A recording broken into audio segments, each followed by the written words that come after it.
অনেকদিন পর চিনির বাবা গিয়েছে ওর মা বাবার কাছে, মানে বাড়িতে। তাই আমিও চলে এসেছি আমার মায়ের কাছে চিনিকে নিয়ে।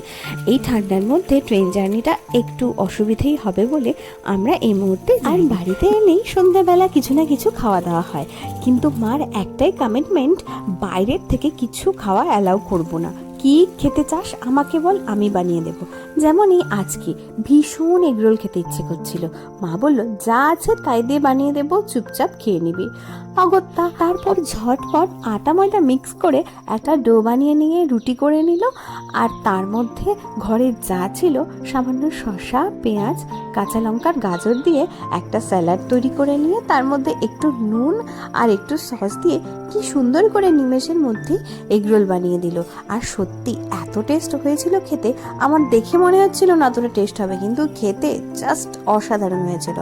আসলে মায়ের হাত পড়লে যে কোনো জিনিসের স্বাদ কিন্তু দ্বিগুণ হয়ে যায়। তোমাদের কেমন লাগলো অবশ্যই জানিও।